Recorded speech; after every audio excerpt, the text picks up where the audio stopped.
का मौजू है मुसलमान उर्दू मीडिया और सियासत, और सदारत कर रहे हैं जनाब इम्तियाज़ आलम साहब, और शुरा में शामिल हैं जनाब ज़फ़र आगा साहब, जनाब हिसामुल इस्लाम सिद्दीकी साहब, जनाब आको श्रीवास्तव साहब, जनाब कमाल खां साहब और जनाब मासूम मुरादाबादी साहब, और गुलदस्तों की पेशकशी के ज़रिए से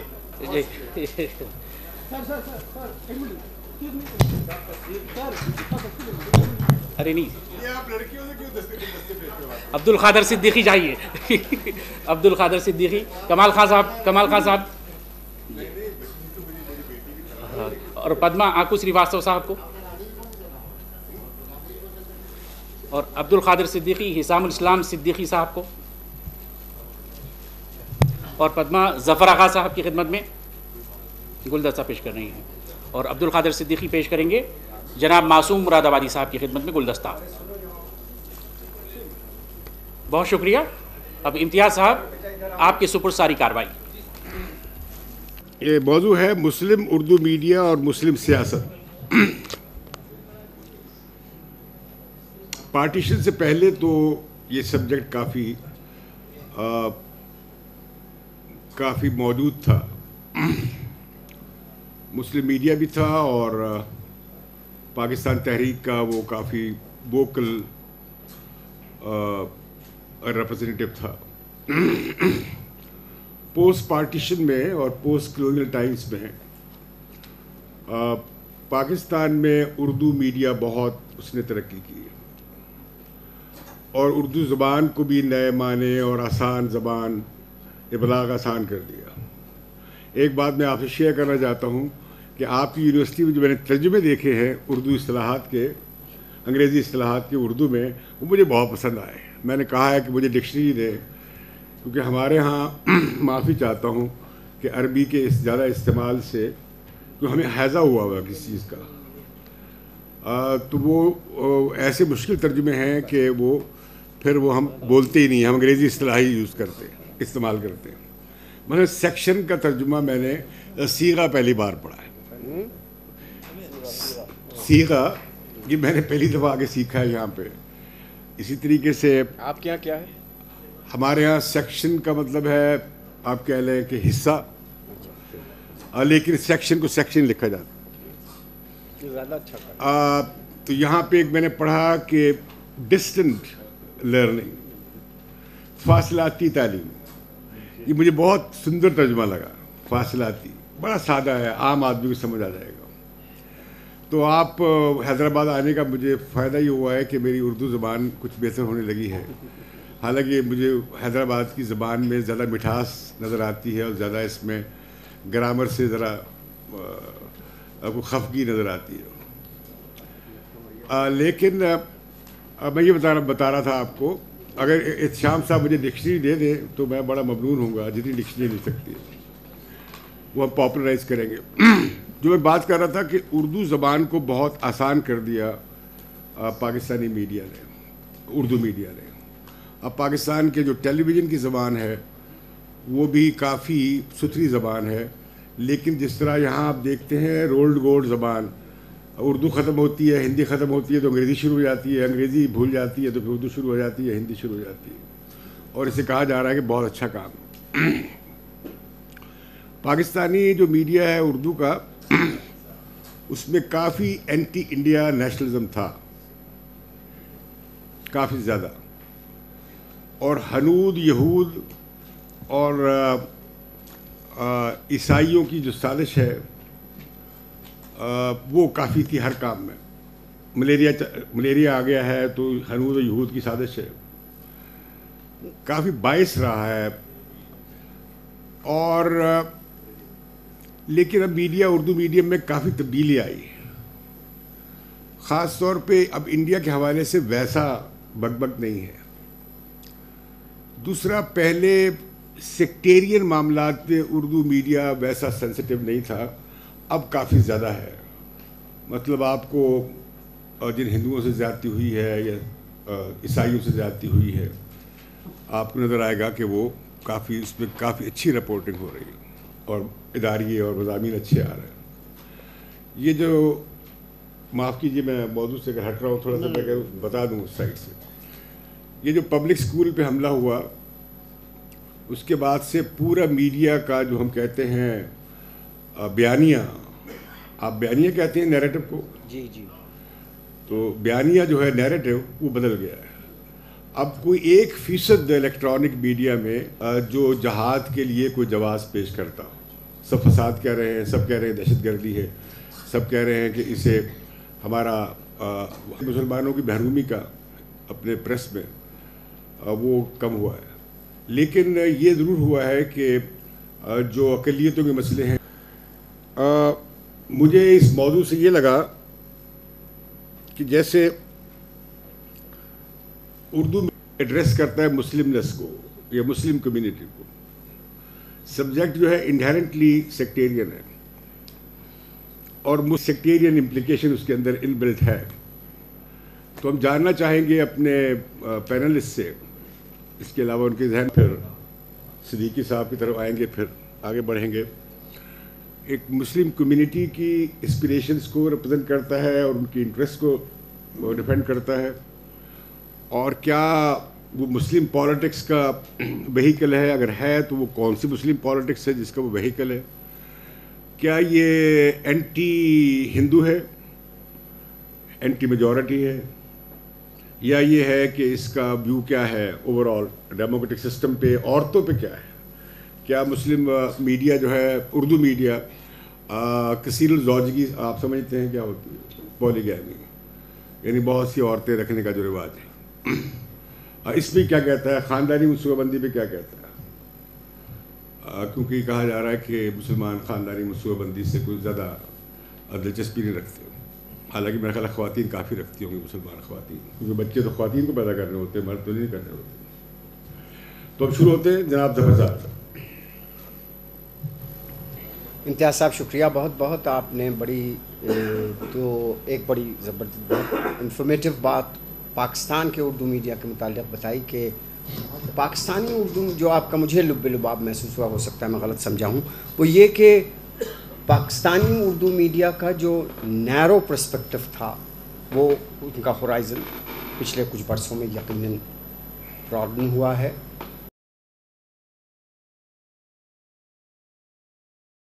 जिहाद के मसले पे भी वो अब काफ़ी हद तक मुस्तैदी से वो राय और ख़यालात और वो ख़बरें पेश कर रहे हैं जो जिसको लिबरल आउटलुक कहा जा सकता है। आपने सब कुछ सवालात हिंदुस्तान के उर्दू मीडिया के ताल्लुक़ से जो सवालात पूछे हैं कि क्या ये टॉपिक इनहेरेंटली सेक्टेरियन दिखाई दे रहा है, और है, बिल्कुल है, इसमें कोई शक नहीं। और इसमें आपने एक सवाल ये किया है कि क्या उर्दू मीडिया सिर्फ आपको ये महसूस हो रहा है इस टॉपिक से कि सिर्फ क्या वो मुसलमानों तक महदूद है, हिंदुओं की बात नहीं करता, या मुसलमानों में भी वो उन इश्यूज़ को नहीं उठाता जो इश्यूज़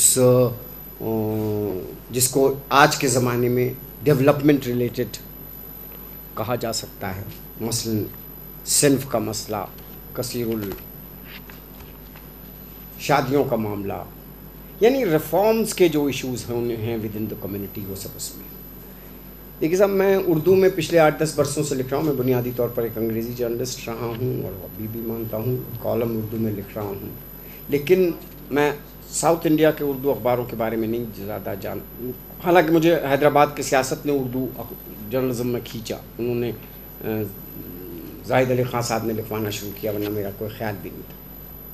और सियासत अच्छा अखबार है, बहुत बड़ा अखबार है, लेकिन इसके अलावा मैं दक्कन के ज़्यादा उर्दू अखबारों के बारे में नहीं जानता।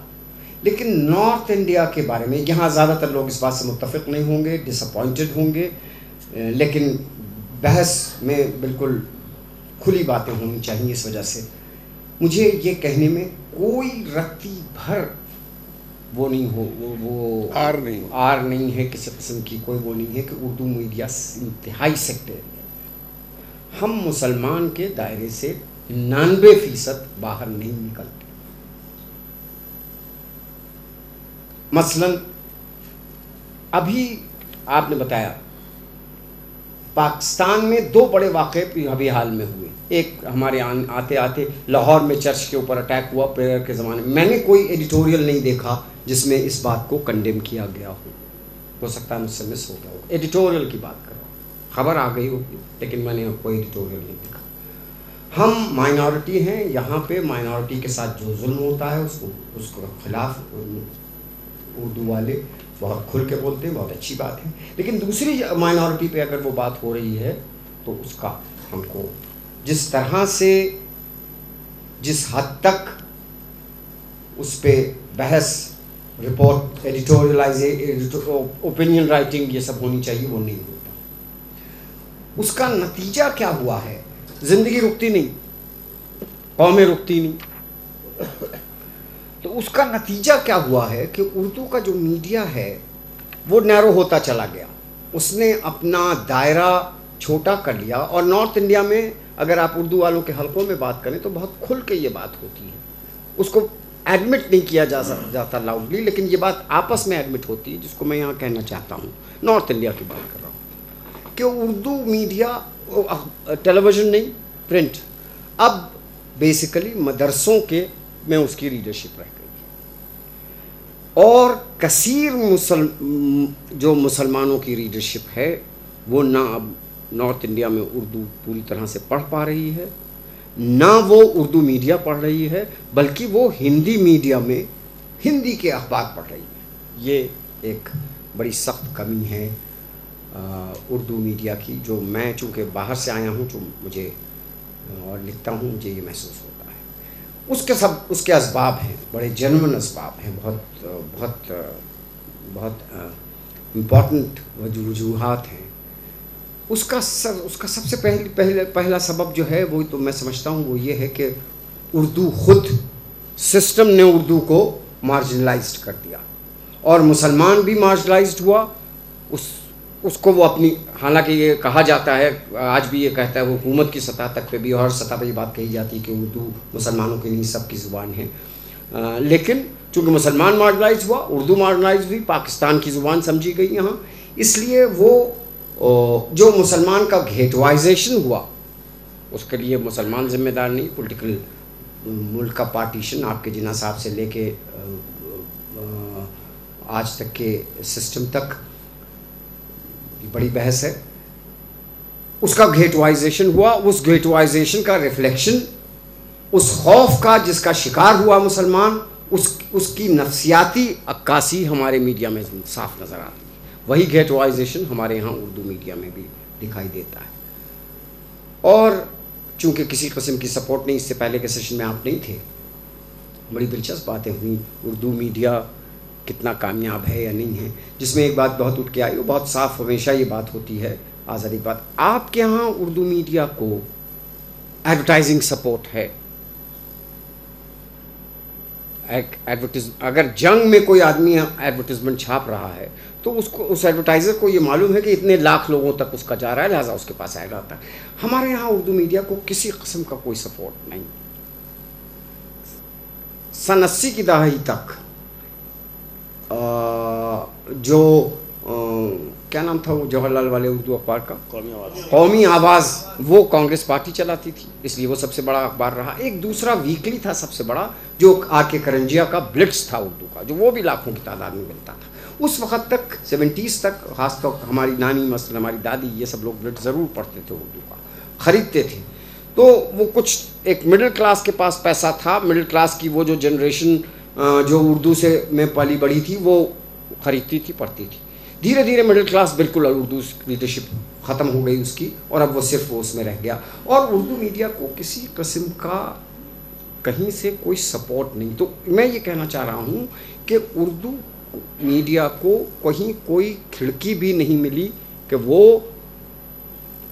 वो अपनी वसअत बढ़ा सकती। नैरो थी, नैरो होती चली गई, उसको न वो मार्केट से जुड़ पाई, न वो नए रीडर से जुड़ पाई, चुनांचे वो नए तकाज़ों से भी अपने को नहीं जोड़ सकी। ये एक बहुत बड़ा अलमिया है हिंदुस्तान की उर्दू जन्म का। 2 अखबार हैं बड़े जो यहाँ हैदराबाद में सूरत हाल डिफरेंट है। हैदराबाद में सियासत अपने दमखम के ऊपर चल रहा है। एक पॉलिटिकल पार्टी का भी उर्दू अखबार है, लेकिन सियासत उसको एडवर्टाइजिंग में देखता हूँ। उसमें मैंने ये देखा कि मैं ऐड जो मेरे पास आता है अखबार, उसमें मैंने एड्स अक्सर मल्टीनेशनल की ये जो KFC वगैरह जैसी कंपनीज़ के ऐड भी मैंने देखे, जिसके मुझे बहुत हैरत हुआ। तो जिससे मुझे ये फीलिंग होती है कि हैदराबाद में middle class Urdu readership, Urdu media से जुड़ी हुई है, जो नॉर्थ इंडिया में हिसाम सिद्दीकी साहब यहाँ मौजूद है। लखनऊ के मिडिल क्लास में आपको ये बात कतई नहीं दिखाई देगी। बहुत शुक्रिया। तो ये एक अलमिया है जिससे कैसे बाहर निकला जाए, इसको कैसे उर्दू वाले डील करें, ये एक अलग बहस है, उस पर बाद में कभी बात है। अब चलेंगे लखनऊ। आप ये भी बताएंगे हमें कि यूपी कैसे मुख्तलिफ है, उस पर कैसे रिफ्लेक्ट। हमारी दरख्वास्त ये है कि मसले ऐसे हैं, इन पे लंबी ही बात होनी चाहिए, और मेरी सारे शुरुआत से दरख्वास्त है कि कोई बात छोड़ें नहीं जो आपके जहन में हो। बहुत ज़माने से घूम रहा हूँ, देख रहा हूँ सेमिनार्स पे, बहुत ही अहम मसलों पर जब सेमिनार होते हैं तो कहा जाता है कि भाई ज़रा मुख्तसर करिए, लंच का टाइम हो गया है। हम आज तक किसी अहम मसले को लंच पे तरजीह देने के लिए तैयार नहीं हो पाए। बड़े अलमिया है। मैं आपसे आपकी इजाज़त देता हूँ। देखिए, सबसे पहले तो 2-3 चीज़ें हमारे पाकिस्तानी मेहमान ने कही और ज़फ़र आगा साहब ने कही। आपने फरमाया कि पाकिस्तान तहरीक में भी उर्दू मीडिया का काफ़ी रोल था हिंदुस्तान में पार्टीशन से पहले। वो इसलिए था कि उस वक्त उर्दू मीडिया ही था, और पाकिस्तान तहरीक में नहीं, पंजाब सूबे बनने की पूरी तहरीक उर्दू में चली थी। गुरमुखी में नहीं छपा था एक भी पोस्टर, सारा उर्दू में छपा था। सही भाई बैठे हैं, शायद इनको याद होगा। और हमारे मुल्क में अभी ज़फ़र आगा साहब ने ऐसा फरमाया कि 80 तक बहुत अच्छा अखबार था, कौमी आवाज़ बंद हो गया। उस वक्त जो सबसे बड़ा उर्दू अखबार था हमारा सर्कुलेशन के लिहाज से, वो हिंद समाचार था, जो जालंधर से छपता था, जिनका पंजाब केसरी हिंदी में है। तो ये एक वो था, चूँकि एक माहौल था, लोग उर्दू ही पढ़ते थे, वही एक मीडियम था अपनी बात कहने का। तो इससे थोड़ा अब आज़ादी के बाद 1973 तक, जब तक आप लोगों ने बांग्लादेश को अलग नहीं किया, तब तक हम लोग बड़ी परेशानी में थे। हिंदुस्तान का मुसलमान कभी पाकिस्तानी कह के बंद कर दिया जाता था, कभी कुछ कभी कुछ। 73 जब हो गया, बांग्लादेश अलग हो गया, फिर हिंदुस्तान के मुसलमान में कॉन्फिडेंस आया कि नहीं, हमारा मुल्क है, अब अगर हमको कोई पाकिस्तानी कहेगा तो मैं उसका मुंह नोच लूँगा। और वह रवैया आज तक मुसलमानों का चल रहा है। उर्दू मीडिया के भी रवैया बदला, लेकिन आज भी जो कहा गया कि साहब उर्दू मीडिया महदूद है मुसलमानों तक। ज़फ़र आगा साहब ने कहा कि अभी स्कूल पे हमला हुआ तो एडिटोरियल कम आए। मैं समझता हूँ एडिटोरियल आए, उर्दू अखबार में खूब आए। हम अपने लिए कह सकते हैं हमारे अखबार में एक भी मसला, किसी भी हिंदी के साथ जी जो भी है, हाँ, हमारे यहाँ एक भी मामला हिंदुस्तान में जिसको किसी भी कमज़ोर तबके के ख़िलाफ़ कोई बात होती, यहाँ से पाकिस्तान तक हम लोग उसको बहुत अच्छी तरीके से पेश करते हैं, उसके ख़िलाफ़ लिखते हैं और आगे आते हैं। इश्तिहार नहीं है, सही है। ये हिंदुस्तानी मुसलमानों के लिए बड़ी शर्म की बात है। आप जहाँ बैठे हैं हैदराबाद में, इस हैदराबाद में, इसके पास में एक जगह है बेंगलोर, दोनों शहरों में 200 से ज़्यादा मुसलमान ऐसे हैं जिनकी हैसियत आज अल्लाह का शुक्र है 1000 करोड़ से ऊपर है। अगर सरकार नहीं देती इश्तिहार उर्दू अखबारों को, मल्टीनेशनल कंपनी है, तो इन्हें कौन रोक रहा है कि आप अपने अखबारों की मदद करिए। और बिजनेस करते हैं, पावर जनरेशन से लेकर के कंस्ट्रक्शन से लेकर के बड़ा बड़ा बिजनेस करते हैं। ये सारे जिनका मैं गिनवा रहा हूँ आपसे कि ये इतने हैसियत के लोग, मैं अभी इधर ही की बात करूँ, नॉर्थ में, और नॉर्थ में भी खूब पैसा है लोगों के पास। तो जिस कौम में ये बेदारी नहीं है, हम क्या करें उसका। मैंने बहुत घूम के सबसे कहा, मैं हैदराबाद भी आया, मैं बम्बई के मुसलमानों की मीटिंग करके हमने कहा भाई आप मत मदद करिए उर्दू अखबार को, आप लोग सब लोग मिल के, आप पैसे वाले हैं, एक अच्छा मराठी अखबार क्यों नहीं निकलते।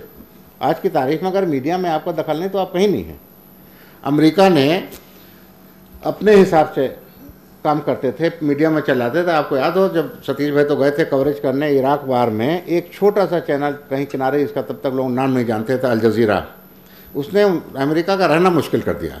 तो अगर मीडिया आपके पास है और मीडिया में सिंसियरली काम करना लोग चाहते हैं तो गुंजाइश बहुत है, लेकिन कम से कम उन लोगों को, अगर गवर्नमेंट या दूसरे लोग नहीं करती, तो उन लोगों को जिनके जज्बात से चीज़ जुड़ी है, उर्दू ज़बान हो या और चीज़ें, उनको तो आगे आना चाहिए। वो नहीं आते हैं, इसके लिए क्या करें? ये बड़ी मुसीबत है। तीसरी, ये कहा जाता है बार बार कि उर्दू इसलिए तरक्की नहीं करती कि उर्दू रोज़गार से जुड़ी नहीं है। आप पाकिस्तान से आते हैं, पंजाबी जानते हैं, गुरमुखी ज़बान भी रोज़गार से जुड़ी नहीं है। गुरमुखी ज़बान जो है पंजाब की, हिंदुस्तान में पंजाब के बाहर उसकी कोई इम्पोर्टेंस नहीं है एज पर रोज़गार इज कंसर्न जी।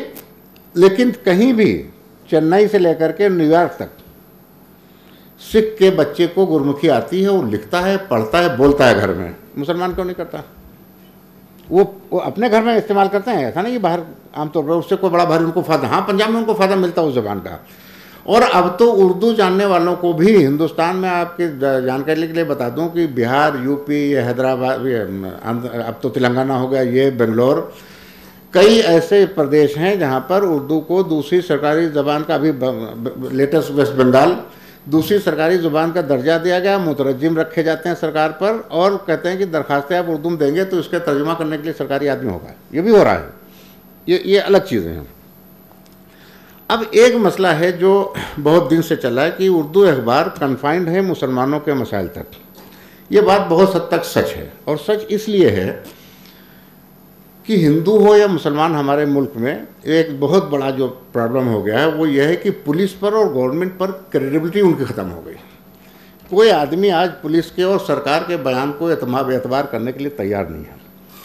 नतीजा ये कि अगर कोई मुस्लिम लड़का कहीं टेररिज्म में पकड़ा जाता है और पुलिस कहती है, गवर्नमेंट कहती है साहब इसका नाम मोहम्मद शरीफ है, तो पहला रिएक्शन मुसलमानों और उर्दू अखबार में होता है ये बनावटी बात है। ये है, फैक्ट है, और इसीलिए कि उनकी क्रेडिबिलिटी ख़त्म हुई है।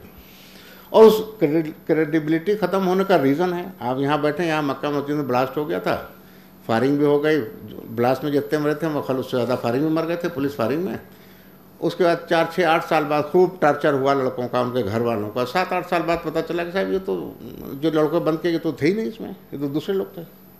ये बात मालेगांव भी सामने, ये बात बेंगलोर के भी एक केस में सामने आई। ये जो वाक़यात हो जाते हैं, इन वाक़यात के बाद फिर, और ये दूसरे मीडिया में आते नहीं। अब तो खैर हमारे यहाँ नॉर्थ इंडिया के हिंदी अखबार भी, जफर आगा साहब, कई लोग इन चीज़ों को सामने लाने लगे हैं जो पहले नहीं लाते थे। मुझे साउथ का पता नहीं है, हाँ जो भी है, लेकिन लाने लगे हैं। वो रीडरशिप को जो सोच सकता है, मुझे नहीं पता इधर के जो लैंग्वेज पेपर हैं रीजनल लैंग्वेज के वो क्या करते हैं, लेकिन उधर कम से कम हिंदी अखबारों में ये चेंज आया है कि हिंदी अखबार मुसलमानों पर जाति के मामले, मुसलमानों या किसी पर भी जाति के मामले को बहुत अच्छी तरह से उठाते हैं और ध्यान रखते हैं इस बात का कि ये नहीं होना चाहिए। हमारे यहाँ नाम लेना चाहता हूँ, अमर उजाला अखबार है। अमर उजाला, दैनिक जागरण और आज 3 अखबार थे जिन्होंने जो है मूवमेंट के दौरान कई शहरों में बिलाजे दंगे करवा दिए थे। अब वही अमर उजाला का ये हाल है कि मैंने बहुत ही माइन्यूटली उसको फॉलो किया। ये शार्ली एब्दो का जब केस हुआ उसके बाद उनके जितने आर्टिकल उनके यहाँ छपे हैं, शायद छपे ने इसको गौर किया हो और किसी अखबार में आए नहीं हिंदी अंग्रेजी के, उन्होंने साफ साफ तो नहीं लिखा, लेकिन उन्होंने आखिर तक ये कहा कि नहीं ये बात जस्टिफाइड है, क्यों मारे जाएं। ये हिंदी अखबार है। उस अखबार में आर्टिकल छपता है किसी उसका रिपोर्टर का फॉरेन के उसके हवाले से कि पिछले 1 साल में बाकायदा प्रोफेशनल ड्यूटी पर काम करते हुए 170 या 72 जर्नलिस्ट मारे गए हैं पूरी दुनिया में, जिसमें मुसलमानों की तादाद 150 से ज़्यादा है। उन पर शोर क्यों नहीं मचा, ये हमारा जाना छापा कि उन पर शोर उतना क्यों नहीं मचा जितना शार्ली एब्दो पर शोर हो रहा है। ये भी हुआ है। तो ये चीज़ें जो आ रही हैं,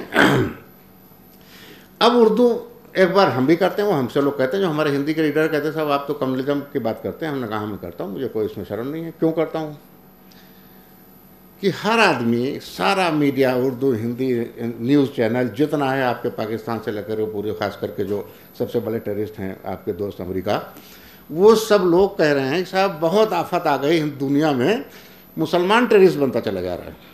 वो चाहे वो आज का जो चल रहा है, इराक के गुंडे लोग बंदूक लिए घूम रहे हैं, या उससे पहले पाकिस्तान में जिन लोगों ने क्या स्कूल पर भी हमला कर दिया। आज तक हमने किसी मीडिया में ये बात नहीं देखी है कि ये लोग जो इतने बड़े पैमाने पर जो एक मुल्क की फ़ौज के बराबर असलहा खर्चा कर रहे हैं, कहाँ से आ रहा है, कौन दे रहा है? क्या ISIS के पास कोई प्रोडक्शन का ठिकाना है असलहे का? आपके यहाँ जो टेररिस्टों का असलहा बनाते हैं, इस बात जब तक आप सोर्स पे चोट नहीं करेंगे कि ये दहशतगर्दी का पीछे कौन है, दहशतगर्दी के बढ़ने के इंटरेस्ट किसके ज़्यादा हैं, इस पर कोई बात ही नहीं होती। अब अगर मैं लिख देता हूँ कहते हैं तो कम्युनल बात कर रहे हैं आप, तो मैं कहता हूँ ठीक है कम्युनल बात है, लेकिन आप देखिए जितने सोफिस्टिकेटेड वेपन इस्तेमाल हो रहे हैं टेररिस्ट के ज़रिए, ये उनके एक भी, वो तो चाकू भी नहीं बना सकते, ऐसे लोग हैं। दे कौन रहा है और किस कीमत पर दे रहे हैं और क्या इंटरेस्ट है उनका हो रहा है। तो इसलिए जो उर्दू मीडिया का मामला आ जाता है उसमें ज़्यादा ही, तो फिर मेरे जैसे अखबार के जैसे जफ़र आगा साहब ने कहा कि हमारा हिंदी में उर्दू में, तो हम तो दोनों तरफ से मारे जाते हैं। मैं पिछले 20 साल से, तकरीबन 25 साल का अखबार है, 20 साल से मैं सो कॉल्ड मौलवियों से लड़ाई लड़ रहा हूँ हिंदुस्तान में, मुसलमानों की, इसमें है पॉलिटिकल, मुसलमानों पॉलिटिक्स सब्जेक्ट, इसलिए बात कर रहा हूँ। बहुत ऑर्गेनाइज तरीके से हमारी जो सो कॉल्ड, मैं कह रहा हूँ इसलिए रिलीजियस मार्टिज्म, कल मैंने देखा, मुझे शर्म आई, मैं बहुत, मुझे माफ़ करें आप लोग बैठे हैं, कल शाम को मैंने वो कनक्लेव के बाद देखा यहाँ लड़कियाँ खड़ी थी लाइन से, वो इस अंदाज का बुरका पहनी, कौन सा इस्लाम है भाई? इस्लाम बुरके का जिक्र सूरह नूर और सूरह हिजाब में पढ़ लीजिए, कैसी खड़ी कर रखी थी उस टाइम लड़कियों को आपने, और इनकी पर्सनालिटी क्या बना रहे हैं, ये बड़ा मसला है। तो हम जैसे लोग दोनों तरफ से मारे जाते हैं। उर्दू में छापता हूँ तो कहते लो तो इस्लाम के खिलाफ हो गया, भाई इस्लाम के खिलाफ क्या हो गया? आप देखिए हमारी जो लीडरशिप, जो उर्दू अच्छा उर्दू अखबारों मामला क्या, दिल्ली में जफर भाई बैठे हैं, मासूम भी बैठे हैं, उर्दू के अखबार दिल्ली में जितने हैं, एक आध को छोड़ दीजिए, मासूम जी से लोग किसी तरह हाथ पैर मार के चलाते हैं, वो या तो देवबंद से बंधे हुए हैं, और देवबंद में चचा भतीजे 3-4 ग्रुप हो गए, या तो जमा मस्जिद से पैसा उनको मिलता है, और या तो किसी और ऐसे ठिकाने से जो दुनिया भर को बेवकूफ़ बना के इस्लाम के नाम पे चंदा लाते हैं करोड़ों रुपए का, और 10-20 लाख अखबारों पे दे देते हैं, उनके यहाँ बंधे हुए हैं। ये जितने मैं नाम आपको गिनवा रहा हूँ, इन किसी मौलवी को, किसी सो कॉल्ड लीडर को इसकी फिक्र नहीं है कि उनका एक बयान किसी दिन टाइम्स ऑफ इंडिया या नवभारत टाइम्स में छप जाए। उर्दू अखबार में छप जाए बहुत है, इसलिए कि उनकी कॉन्स्टिट्यूंसी वो है, और वर्गलाते रहते हैं, अपना करते रहते हैं। मैं 10 बार कह चुका हूँ कि ये जो सो कॉल्ड लीडरशिप है, रिलीजियस लीडरशिप, जितने अरकान इस्लाम के हैं, यहाँ कई लोग इस्लाम को जाने में बहुत जानता नहीं हूँ, मैंने मौलवियों से लड़ाई में थोड़ा बहुत पढ़ा है, जितने अरकान इस्लाम के हैं सारे के सारे तकरीबन रसूलुल्लाह सल्लल्लाहु अलैहि वसल्लम के बताए हुए हैं, अल्लाह के बताए हुए कुरान में नहीं है। 3 चीज़ें हैं खाली जो अल्लाह ताला ने खुद हुक्म दिया है मुसलमानों को। एक ये कि विरासत में हिस्सा कैसे दोगे, दूसरे शादी कैसे करोगे, तीसरे तलाक कैसे दोगे। अल्लाह का शुक्र है हमारे मौलवी यही 3 चीज़ नहीं मानते, बाकी सब मानते हैं। को बता दे कि यहाँ बच्चे लोग बैठे हैं कर इन तीनों में से कोई बात मानते हो। लड़की को हिस्सा दीजिए, अब हम लिखते हैं तो कहते हैं उर्दू मीडिया ऐसा करता है, लड़की को हिस्सा दीजिए। हमारे यहाँ मुस्लिम पर्सनल लॉ बोर्ड सरकार से करी कानून बनाओ, क्यों भाई सरकार कानून बनाओ, तुम तो दो पहले। अब बहुत सारे उर्दू अखबार हैं, इसमें कोई शक नहीं, आपकी बात बिल्कुल सही है। हमारे इससे चंद लोग हैं जो इन बातों पे लिखते हैं, सारे लोग नहीं लिखते हैं, और उनकी भी अपने, हमने आपसे बता दिया पहले कि मासूम जैसे लोग जो हाथ पैर चलाते हैं, आप भी देखते हो दिन रात दौड़ते हैं, अखबार निकालते हैं, वरना जो बंधे हैं वहाँ से उनको पैसा वहाँ से मिलता हो, कैसे लिखेंगे बेचारे, आप ये भी सोचिए। तो अब अगर हम ये नहीं तय कर पाए कि पर्दा क्या है, हम ये नहीं तय कर पाए कि तलाक कैसे होगी। कमाल बैठे, इन्होंने स्टोरी की थी, सुन लीजिए ज़रा चल साहब, कमाल बैठे हैं इंडिया टीवी के सीनियर आदमी हैं, इन्होंने स्टोरी की थी, आपको हैरत होगी, लखनऊ से देवबंद तक हलाला सर्विस चलती है, हलाला सर्विस नाम दिया गया उसको। और किसी मौलवी इस बात करेगा तो गलत है, इस तरह हलाला नहीं होता। ये कोई कम वक्त नहीं कह रहा कि तलाक ही गलत हुआ है, 3 बार खड़े होकर कह दिया तलाक है और इसको ठीक करो, तो वो कोई नहीं कह रहा। हर आदमी ये कहता है कि ये हलाले का तरीका गलत है। तो हलाले का बात तो तब पहुंची जब हलाले तक बात तो तब पहुंची जब तलाक गलत हुआ। तलाक गलत की बात करते नहीं है। तो हम लोगों का प्रॉब्लम यह है कि हमको मुसलमानों के मफाद में गवर्नमेंट से भी लड़ना है, हमको मुसलमानों के मफाद में सरकार से भी लड़ना है, और इन दोनों तीनों के मुकाबले हमको मुसलमानों के मफाद में मौलवियों से भी लड़ना है। सो कॉल्ड मौलवी, मैं बार बार कह रहा हूँ, आज की तारीख में हिंदुस्तान में शायद 1-2 लोग ऐसे हों मौलवी साहबान जो कभी जो इस्लाम की बात करते हो। मैं बहुत सख्त बात कह रहा हूँ, हैदराबाद में कह रहा हूँ, और मैं इस पर बहस करने तैयार हूँ। शायद 2-4 लोग होंगे जो इस्लाम की सही बात करते हैं, वरना सब फ्रॉड कर रहे हैं और फंसा के रखा है पूरी कौम को।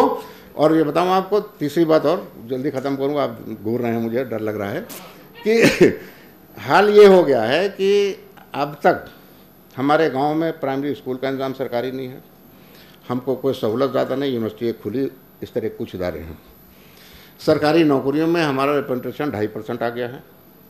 इसके बावजूद हिंदुस्तान के किसी कोने में, किसी आबादी में मुसलमान भूखमरी से नहीं मरता है। भूखमरी से, खाने के बगैर नहीं मरता है। बाकी लोग हैं मरते हैं, कई इलाके ऐसे हैं। और हैदराबाद हो, चाहे लखनऊ हो, चाहे दिल्ली हो, लखनऊ जैसे शहर में, जो नवाबीन का शहर था, जहाँ कोई रोज़गार के ज़रिए नहीं थे, कोई इंडस्ट्रियल शहर नहीं है, हर दूसरी 4 व्हीलर में, बिल्कुल एतमाद से आपसे कह रहा हूँ, हर दूसरी गाड़ी किसी मुसलमान की है। क्यों होगा भाई? तरक्की कर रहे हैं। अब मौलवी चूँकि बिक जाते हैं, उस पर आ रहा हूँ, सुन लीजिएगा। सरकार में चलती नहीं हमारी हैसियत ये है, कल रात बता रहे थे $1 बिलियन फॉरेन करेंसी सिर्फ सऊदी अरब से मुसलमान बच्चा भेजता है, जो बालू खोता है, वहाँ मिट्टी खोता है, हिंदुस्तान को हर साल। यूएई से भेजने वाले इससे ज़्यादा हैं। लेकिन गवर्नमेंट ने, चूँकि हमारे लोग रिलीजियस लीडर सब जगह आगे पॉलिटिकल लोगों को ख़त्म कर दिया इन लोगों ने, तो ये नौबत आ गई है कि NRI, जिनको मैं नॉन रिलायबल इंडियन कहता हूँ हमेशा, इसलिए कि जब हिंदुस्तान में परेशानी का दौर था तो भाग गए थे अच्छी नौकरी के लिए। अब जब यहाँ मौके ज़्यादा है तो कहते हैं हम तो भारतवंशी हैं। अब कहते हैं हम भारतवंशी हैं। अरे भाई, 50 साल पहले कौन तुम भारत? तब तो हम लोगों ने भुगता, यहाँ नंगे भूखे रहे। पर हम लोग पढ़े हैं साहब, जिस प्राइमरी स्कूल में घर से बोरी लेके जाते थे, गवर्नमेंट के पास वहाँ टाट पट्टी बिछाने का मौका नहीं था, पैसा नहीं था। तो जितना मैं दावे से कह रहा हूँ आपसे कि जितना पैसा हर साल भारत सरकार नॉन रिलायबल इंडियंस के जलसे पे खर्चा करती है, ये सारे मिल के उतना फॉरेन एक्सचेंज साल भर में हिंदुस्तान नहीं भेजते हैं। हिंदुस्तान में फॉरेन एक्सचेंज सारा मुसलमान भेजता है। अब भेजते वो अपने घर में, लेकिन जाता गवर्नमेंट में है, इसलिए कि उससे इकोनॉमी में फ़र्क पड़ता है। एक भी आदमी आज तक पार्लियामेंट में हमने सुना नहीं। यहीं इनके आपके हैदराबाद के MP असदुद्दीन ओवैसी साहब बहुत अच्छे मामले उठाते हैं और बड़ी ताकत से, हम उनसे इत्तेफाक नहीं करते, अलग बात है, लेकिन मैं उनसे इस बात से इत्तेफाक करता हूँ कि बहुत ताकतवर तरीके से अपनी बात रखते हैं। हम उनसे बहुत सारी चीज़ों के खिलाफ करते हैं, अलग बात है। एक भी मुस्लिम MP को आज तक हमने ये कहते नहीं सुना है कि भाई हमारे बच्चे मिट्टी खोद के इतना फॉरेन करेंसी हिंदुस्तान को भेजते हैं, उनका ये ताउन है हमारी अर्थव्यवस्था में, तो आप हमको उसका क्या सिला दे रहे हैं? सरकार सिला दे रही है और नॉन रिलायबल इंडियंस को हर साल बढ़ाती है। ऐसा साहब खातिरदारी होती है। अब तो उनको वोटिंग राइट भी दिया जाने वाला है। एक नया धंधा ये शुरू कर दिया कि उनका वोटिंग राइट। क्यों वोटिंग राइट देंगे? एक भी उसमें नॉन रिलायबल इंडियंस में ऐसा नहीं है जो अमेरिका, लंदन और ऑस्ट्रेलिया के पासपोर्ट पे ना हो। मुसलमान एक भी ऐसा नहीं बाहर जाने वाला जिसने बाहर का पासपोर्ट बनाया हो, मुझे बता दे। अमेरिका गए उन्होंने बनवाया होगा, लंदन में बनवाया होगा, लेकिन जितने ये जो पैसे भेजने वाले कंट्री हैं वहाँ के मुसलमान आज भी, चाहे वो बनाते नहीं हैं या ये बनवाते नहीं, बहरहाल आज भी इंडियन पासपोर्ट हैं। तो ये कुछ चीज़ें ऐसी हैं जिसकी वजह से ये उर्दू अखबार जो हैं इनके लिए कहा जाता है, वरना उर्दू अखबारों में ऐसा नहीं है। आपके स्कूल पर हमला हुआ, हमारे उर्दू अखबारों ने उसको बहुत ज़ोरदार तरीके से उसके खिलाफ इदारियाँ भी लिखे, खबरें भी लिखी। कहीं क्रिश्चियंस पे हमला होता है, उर्दू अखबारों में बहुत अच्छी तरीके से उसको उठाया जाता है। कभी कभी अंग्रेजी और हिंदी मीडिया में तो थोड़ा बाइस्ड होता है, उर्दू में वो भी नहीं होता है। ईमानदारी की बात ये है। मैंने उसको शुक्रिया साहब। एक बात की वजाहत कि ये लाहौर में जो चर्च पे हमला हुआ है उसकी तमाम अखबार ने एडिटोरियल लिखे हैं। जफर साहब को गलतफहमी हुई और तारीख का मसला हुआ। आपने देखा कि सिद्दीकी साहब ने क्या सूरत हाल, जो डायलमास हैं, जो मखमसा है, उर्दू प्रेस के सामने वो बयान किया बड़ी खूबसूरती से। अब हम जाएंगे, ज़रा अगर मुख्तर कर लें बात ज़्यादा अच्छा है, श्रीवास्तव साहब से। 35 साल लगभग जर्नलिस्ट होने के नाते एक वास्ता हो सकता है, वो भी उस मीडिया में नहीं, लेकिन वास्ता सिर्फ उतना ही रहा है जो अपने दोस्तों से या जहाँ मिलता है वहाँ देखने से या आसपास बातचीत करने से उसमें जो समझ में आता है वो उस पर समझने की कोशिश करता हूँ। लखनऊ का बाशिंदा हूँ, कमाल और इसामुल साहब साथ रहे हैं और बहुत सारी चीज़ें समझी हैं। पहले आपकी संस्कृति में हम लोगों ने एक दूसरे के सुख को देखा है, समझा है और अक्सर उर्दू मीडिया को लेकर के बातचीत होती रही है और उर्दू मीडिया से ज़्यादा मुस्लिम राजनीति पे बातचीत होती रही है। और मुस्लिम राजनीति, मैं देश की बात कर रहा हूँ, ना कि उत्तर भारत की या दक्षिण भारत की या बाकी। मैं पाकिस्तान की राजनीति के बारे में उतना ही हूँ जितना सिर्फ मुझे पढ़ा समझा मैंने देखा होगा, तो इसलिए मैं उधर की बात ना करके सिर्फ यहाँ की बात करना चाहूँगा।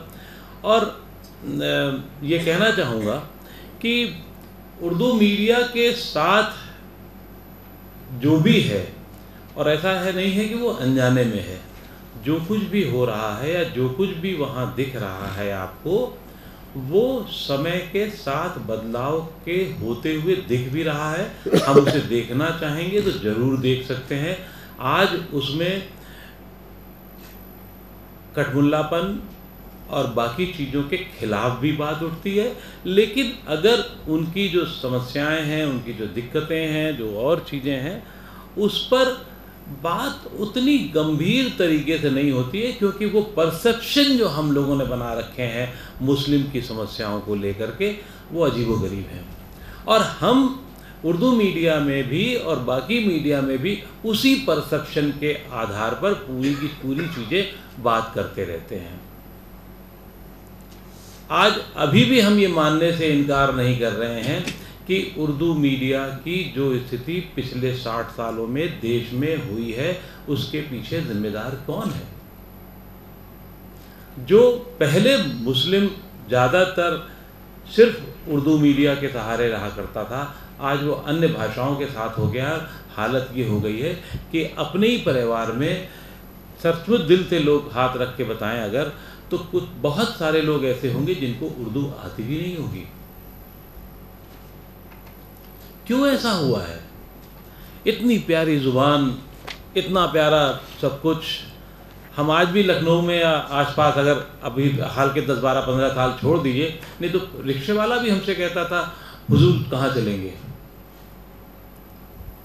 आज हो सकता है आसपास के राज्यों से कुछ लोग आ गए और वो थोड़ा अपनी भाषाओं में उस तरीके से गड़बड़ी हुई है, लेकिन ये हुजूर आप कहाँ चलेंगे वो ख़त्म क्यों हो रहा है? शायद इस वजह से कि हमने अपनी जो संस्कृति है उस पर ध्यान नहीं दिया।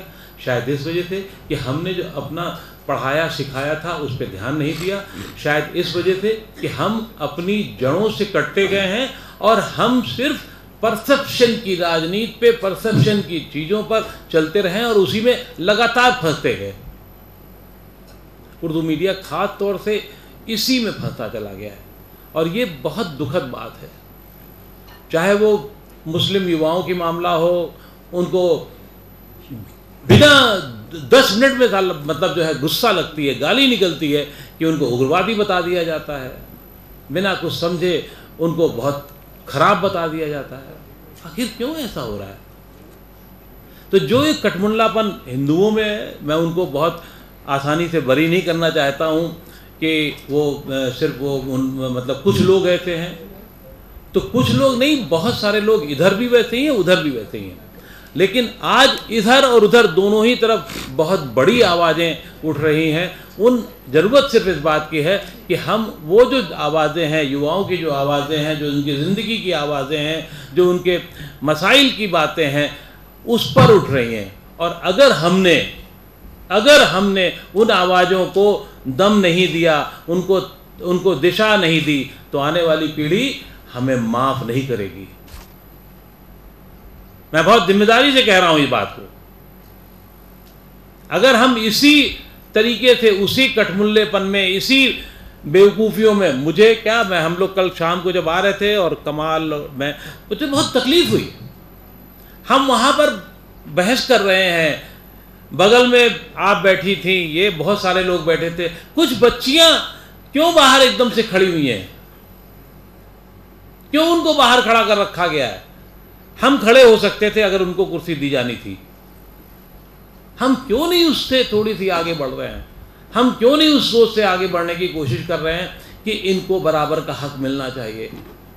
और जब हम इस तरीके की बात सोचने की शुरुआत करते हैं तभी हम आगे बढ़ सकते हैं। अदरवाइज़ हम लोग सिर्फ कॉन्फ्रेंसेस में बात करते रहेंगे और उस कॉन्फ्रेंसेस के बात करने के बावजूद ये कॉन्फ्रेंस पहली नहीं है और ना ही ये आखिरी है। उर्दू का स्तर नीचे होता चला गया है। उसको पढ़ने वाले लोग, अगर आप उसी कम्युनिटी में भी देखेंगे, सिर्फ कम्युनिटी में क्यों देखेंगे आप? उस कम्युनिटी में आप अंग्रेजी पढ़ सकते हैं, आप उर्दू क्यों नहीं पढ़ सकते? आप ज़िंदगी क्यों नहीं संवार सकते? आज पाकिस्तान का सीरियल ज़िंदगी जो अपना टेलीविज़न चैनल जो उनका है, हम उससे सीखना चाहते हैं कि भाषाओं के उसके अल्लाह आपको पहनना सिखाए। क्या खूबसूरत ज़मान है। हम क्या कपड़े पहनना सिखाए, मतलब पहनना नसीब कराए, सॉरी पहनना, अल्लाह आपको पहनना नसीब कराए। आप कह रहे हैं कि कफन नसीब नहीं मैं तो बहुत इसमें बहुत संजीदगी से इस बात को कहना चाहता हूँ, अल्लाह आपको पहनना नसीब कराए। अगर ये सेंटेंस मुझे याद करना पड़ रहा हो, कितनी बड़ी बात होती है उसमें। कपड़े पहनने में अरे यार क्या फ़र्क पड़ता है, पहनना नसीब कराए कितना बड़ी चीज़ होती है। उस भाषा को हम क्यों नहीं रख सकते हैं, उस भाषा को हम क्यों नहीं आगे ले जा सकते हैं, उस भाषा के साथ हम क्यों नहीं जुड़ सकते हैं। और मीडिया ने, चाहे वो उर्दू का, क्योंकि वही एक परसेप्शन उसका ख़राब बना दिया गया, उसका परसेप्शन, पहले तो ज़रूरत ये होगी कि उसके परसेप्शन को हम भाषणों में, मीडिया में नहीं, अपनी तकरीर में ठीक करें, तो शायद बात बहुत दूर तक जाएगी, आगे तलक जाएगी। मेरा ये पर्सनल मानना है, बाकी और बातें हम लोग बाद में करेंगे। शुक्रिया।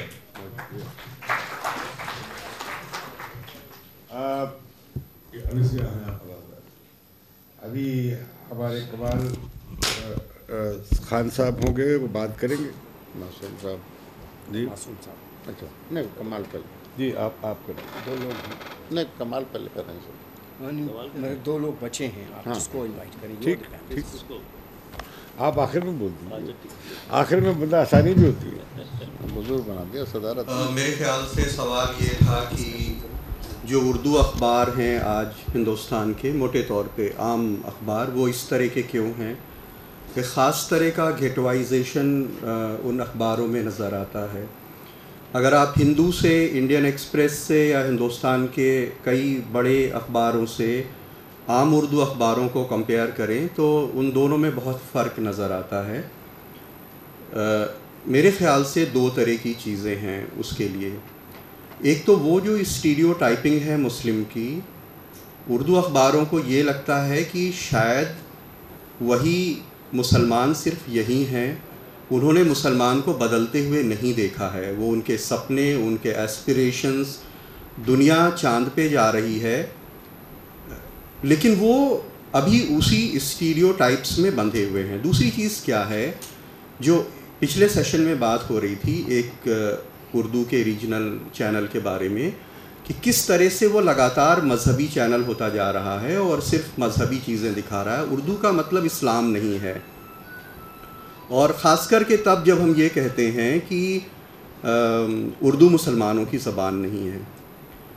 एक स्टीरियोटाइपिंग पे हम बात करेंगे वो दूसरी मज़हब के ऊपर। कुछ साल पहले पुराने लखनऊ से एक साहब हमारे घर आए और उन्होंने आधे घंटे रहने के बाद हमसे कहा कि आप लोगों का रहन सहन बिल्कुल मुसलमानों जैसा नहीं है। तो हमें थोड़ा शॉक लगा, हमें लगा शायद वो ये समझ रहे थे कि हमारे घर पे एक बोरे का पर्दा होगा, बाहर नाली बह रही होगी, कुछ मुर्गियाँ बंधी होंगी, बकरी बंधी होगी, और हमारी बीवी पान खा रही होगी कोई पानदान रख करके। और बीवी को देख के शायद उनको ज़्यादा हैरत हुई होगी, क्योंकि वो एक हिंदू फैमिली से है और हिंदुस्तान के बहुत बड़े जगहों की पढ़ी हुई है। शायद उन्हें हमारा घर देख के और हमारा रहन सहन मुसलमानों जैसा इसलिए नहीं लगा क्योंकि वो जो एक स्टीरियोटाइप है कि मुसलमान घेटोज़ में रहते हैं, ऐसी बस्तियों में रहते हैं और नालियों के किनारे रहते हैं, उनके घर के बाहर मुर्गी का दर्ब, जैसा आप फिल्मों में देखते हैं ख़ास तरह के मुसलमान। उर्दू अखबार जो हैं वो मुसलमानों की वही शक्ल देखते हैं, इसलिए वो उस तरह का अखबार पेश करते हैं। दूसरी चीज़, मार्क्स ने जो बहुत पहले कहा था कि मज़हब अफ़ीम का काम करता है, अगर आप उसको दो जगह देख सकते हैं, एक तो सियासत में कि किस तरह वो मज़हब को अफ़ीम बनाते हैं, और दूसरी जगह अखबारों में देख सकते हैं। दरअसल ये एक ख़ास तरह का टेब्लॉइडेशन है। दुनिया में टेब्लॉइड सबसे ज़्यादा पढ़े जाते हैं। यूके में सन जो है वहाँ के मेन स्ट्रीम अखबार से 6 गुना ज़्यादा बिकता है। कितना बड़ा अखबार है। यूएसए में जो वहाँ के टैब्लॉइड हैं वो अपने मेन स्ट्रीम अखबारों से न्यूज़ के 6 गुना 7 गुना ज़्यादा पढ़े जाते हैं। वो क्या है कि वो एक किक देते हैं इसलिए पढ़ते हैं। आप उर्दू अखबारों को देख लीजिए, उनमें बहुत ज़माने तक हम देखते थे, तमाम अखबारों का नाम लेने की ज़रूरत नहीं, तमाम वीकलीज़ दिल्ली से जो निकलते रहे, जिनके एडिटर इतने बड़े बड़े ओहदों पे चले गए और और MPs बन गए राज्यसभा में जाके और सेमिनार में बैठ के बड़ी बड़ी बातें करते हैं। एक खंजर बना रहता था, उसमें से खून बहता रहता था, उसमें फ़िलिस्तीन के अलावा, इराक़ के अलावा, ईरान के अलावा, और एक सड़े हुए RSS के लीडर ने अगर कोई एक सनसनीखेज़ बयान दे दिया तो उसके अलावा कुछ नहीं छपता था। क्या मुसलमानों के मसाइल सिर्फ यही हैं? वो इसलिए है कि वो किक देना चाहते हैं। वो जो मार्क्स कह रहा था कि मज़हब अफ़ीम का काम करता है, वो एक ख़ास तरह की अफ़ीम दे करके आपको उसका एडिक्ट बनाना चाहते हैं। जब आप उसके एडिक्ट हो जाते हैं तो एक ख़ास तरह की रीडरशिप आपको मिलती है। उर्दू अखबार उसके ग़ुलाम हैं। दुनिया में नए गैजेट्स आ रहे हैं, मुसलमान तरक्की कर रहे हैं, पढ़ने लिखने जा रहे हैं, दुनिया की तमाम ज़ुबानें सीख रहे हैं और बहुत आगे जा चुके हैं, लेकिन वो उनके नीड्स को, उनके एस्पिरेशंस को, उनके सपनों को वो केटर नहीं करते हैं। वो उस गेटो में रहने वाले मुस्लिम को केटर करते हैं और उनके लिए इस तरह की सनसनीखेज़ चीज़ें चलाते हैं, क्योंकि आमतौर पे माना जाता है कि मुस्लिम एक रैशनल सोसाइटी नहीं, वो इमोशनल सोसाइटी है। तो इमोशंस को किस तरह से मुश्तइल किया जा सकता है, वो ऐसी हेडलाइंस लगाते हैं और आपको वहीं तक रोके रहना चाहते हैं, और ये एक बहुत ख़तरनाक ट्रेंड है।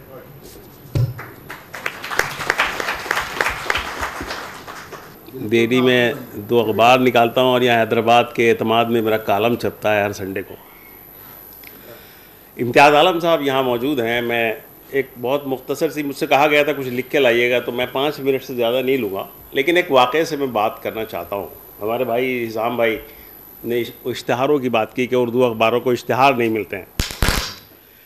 1981 में पाकिस्तान में हमारे यहाँ ये नहीं होता, आपको डर लगा होगा, हम लोगों को डर नहीं। मैं इम्तियाज़ आलम साहब को एक वाक़या सुनाना चाहता हूँ। 1981 में उर्दू का सॉफ्टवेयर पाकिस्तान में कराची में डेवलप हुआ था और अहमद मिर्ज़ा जमील साहब ने उसे डेवलप किया था, और दुनिया में पहला सॉफ्टवेयर उर्दू का जिस पर आज तक उर्दू कंप्यूटर डिपेंड करता है। मैं उनका इंटरव्यू लेने कराची गया, अहमद मिर्ज़ा जमील साहब का।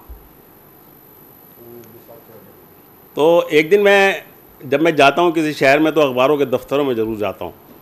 तो जंग के दफ्तर में मैं बैठा हुआ था और वहाँ एक अखबार निकलता है, अखबार जहाँ। उसके एडिटर थे, मुझसे कहने लगे आप हिंदुस्तान से आए हैं, बड़ी खुशी की बात है, एक बात बताइए मुझे। मेरे पास हिंदुस्तान की कई ज़बानों के अखबार आते हैं, लेकिन जितने सेक्स के इश्तिहारात उर्दू के अखबारों में होते हैं उतने किसी अखबार में नहीं होते। क्या हिंदुस्तान में जो उर्दू के क़ारीन हैं वो सेक्सुअली वीक होते हैं? ये वो ज़माना था जब उर्दू अखबारों में सब लोग क्लिनिक, ख़ानदानी शफ़ाखाना और न जाने कितने शफ़ाखानों के इश्तिहार छाए होते थे। मैंने कहा अखलाक भाई, मसला ये है कि उर्दू अखबारात के क़ारीन वीक नहीं होते, उर्दू अखबारात के मालिकान और एडिटरान जो हैं वो माशी तौर पर कमज़ोर होते हैं, और ये उनकी मजबूरी है कि वो इस किस्म के इश्तिहारात शाये करके जो नहीं होने चाहिए, कम से कम मैं तो अपने अखबार में इस तरह का कोई इश्तिहार शाये नहीं करता हूँ। जो इश्तिहारात नहीं शाये होने चाहिए वो हमें शाये करने पड़ते हैं मजबूरन, अपना पेट भरने के लिए। अब मैं अपनी बात पर आता हूँ। मुसलमान, उर्दू सहाफ़त और मुस्लिम सियासत, ये एक स्टीरियोटाइप मेरी गुफ्तगू होगी, चूँकि मैं तकरीबन 30 साल से इस प्रोफेशन में हूँ और बड़े अच्छे और बुरे ज़माने मैंने देखे हैं। हिसाम भाई इसके गवाह हैं।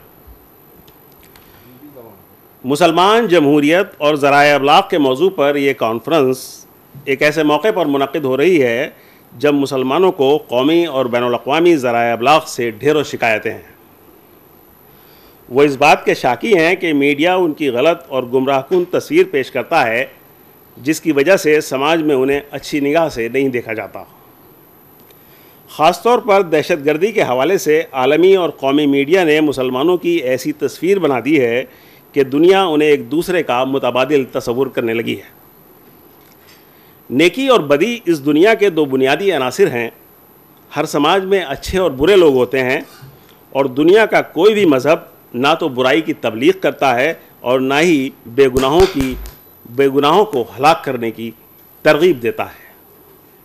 लेकिन हमारा अलमिया ये है कि मुसलमानों को आलमी और कौमी ज़राए अबलाग में दहशतगर्दी के हवाले से बेदरेग निशाना बनाया जाता है और जुल्म इस हद तक है कि दहशतगर्दी की जड़ें उनके मज़हब में तलाश करने की मज़मूम कोशिशें की जाती हैं। उर्दू सहाफ़त का आगाज़, मैं इसे छोड़ता हूँ थोड़ा, बिलाशुबा हिंदुस्तानी मुसलमान आज़ादी के बाद से ही मुसलसल ऐसे मसाइल और मसाइब से दोचार रहे हैं जिनका साबिक़ा दूसरी कौमों और फ़िरक़ों को नहीं पड़ा। फ़िरक़ावाराना फसादात के लामुतनाई सिलसिले ने मुसलमानों को अपनी शिराज़ा बंदी का मौका ही नहीं दिया और वो तालीमी, सियासी, समाजी और माशी पसमानदगी की दलदल में धंसते चले गए। मुसलमानों का मौक़र और खुशहाल तबका तक़सीम वतन के बाद पाकिस्तान मुंतकिल हो गया और यहाँ का मुसलमान बेसरोसामानी के आलम में ज़िंदगी बसर करता रहा। फ़िरक़ापरस्त ताक़तों ने तक़सीम वतन के इल्ज़ाम मुसलमानों के सर डालकर उन्हें बुनियादी हुकूक़ से महरूम करने की साजिशें रचीं और इन्हीं मनफी प्रोपेगेंडे का निशाना बनाया, जिसके नतीजे में मुसलमानों के ख़िलाफ़ माहौल कायम हुआ और इसका नतीजा फ़िरक़ावाराना फसादात के अलावा ज़िंदगी के मुख्तलिफ़ मैदानों में तआस्सुब और तंग नज़री की सूरत में बरामद हुआ। इसके साथ साथ मुसलमानों के अंदर एक एहसास कमतरी पैदा होने लगा जिसने ज़िंदगी की दौड़ में उनके हौसलों को पस्त कर दिया। मुसलमानों के लिए ये वक्त बड़ी कशमकश और आजमाइश का था।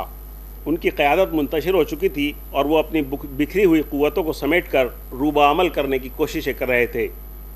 1971 में पाकिस्तान से बांग्लादेश की अलहदगी के बाद मुसलमानों को ये एहसास शिद्दत के साथ हुआ कि 1947 में जो कुछ हुआ था वो तारीख़ का एक जबर था और अलहदा मुस्लिम ममलिकत मुसलमानों के मसले का हल नहीं है।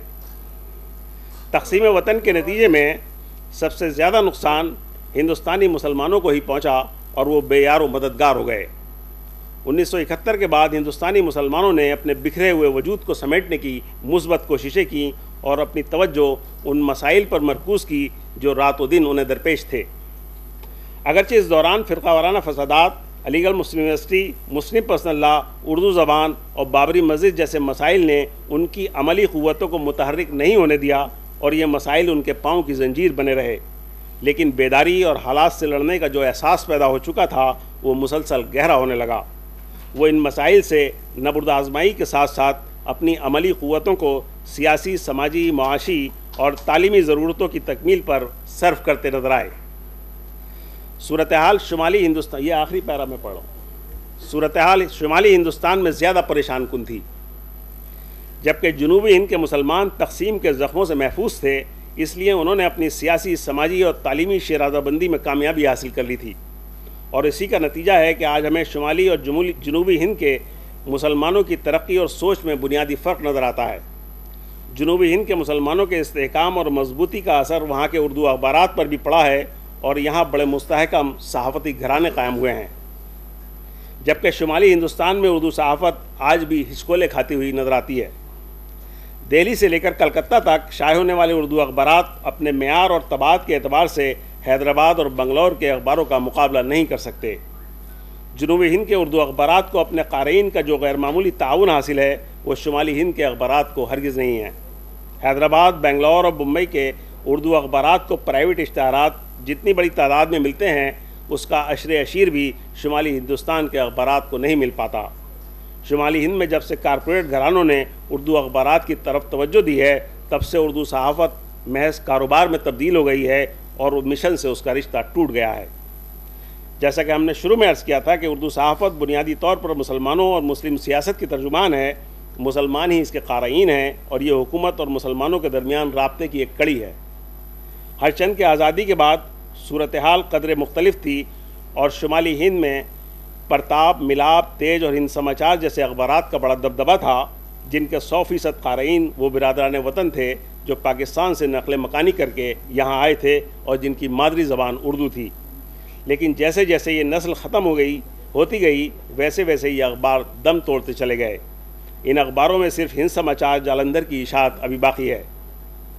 उर्दू अखबारात की मकबूलियत का बड़ा सबब यह है कि उनमें आज भी मुस्लिम मसाइल पर सही नुक्ता नज़र पेश किया जाता है, जबकि अंग्रेज़ी और हिंदी अखबारात मुस्लिम मसाइल के ताल्लुक़ से अक्सर मनफी और गुमराहकुन ख़बरें शाये करते हैं और अक्सर मुसलमानों को कटहरे में खड़ा करने की कोशिश की जाती है। इसलिए मुसलमान सबसे ज़्यादा भरोसा उर्दू अखबारों पर ही करते हैं और उन्हें अपना तर्जुमान समझते हैं। इसलिए मुस्लिम सियासत भी उर्दू अखबारों के इर्द गिर्द तवाफ़ करती है। मुसलमानों की सियासी, समाजी और मजहबी तंजीमें अपनी बात पहुंचाने के लिए उर्दू अखबारात का सहारा लेती हैं। इसीलिए हुकूमत और सियासी जमातें भी मुसलमानों तक अपनी बात पहुंचाने के लिए उर्दू अखबारात का सहारा लेती हैं और इलेक्शन के दौरान मिलने वाले सियासी इश्तिहारात उर्दू अखबारात की कमर सीधी करने का काम करते हैं। इसीलिए सियासी हलकों में उर्दू अखबारात को मुसलमानों की नब्ज़ के तौर पर जाना जाता है। बहुत शुक्रिया। इससे पहले कि हम हाउस खोलें, मेरे जहन में कुछ तबसरे हैं 2-3 बातों के कि ज़बान कम्युनल नहीं होती, सियासी और समाजी हालात उससे बना देते हैं। उर्दू का एक मतलब है पाकिस्तान में, जहाँ रद्द-ए-अमल है सिंधी, बलोच, पश्तूनों में कि ये हमारी ज़बान को दबा रही है और लिहाजा बड़ी मज़ाहमत है। लिहाजा जब सिंधी ज़बान का बिल पास हुआ तो रईस अमरोही ने लिखा, उर्दू का जनाजा है, बड़ी धूम से निकले। उर्दू वाले किसी दूसरी ज़बान को एक्सेप्ट नहीं करते थे। बंगाली की जो तहरीक शुरू हुई वो जब जिन्ना ने ऐलान कर दिया कि उर्दू होगी वहाँ पे, तो सबसे पहला जिन्ना के ख़िलाफ़ मुजाहरा बंगाल में हुआ, वेस्ट बंगाल में, ईस्ट बंगाल में।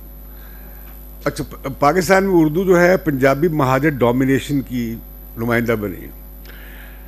यहाँ बड़ी दिलचस्प बातें हैं कि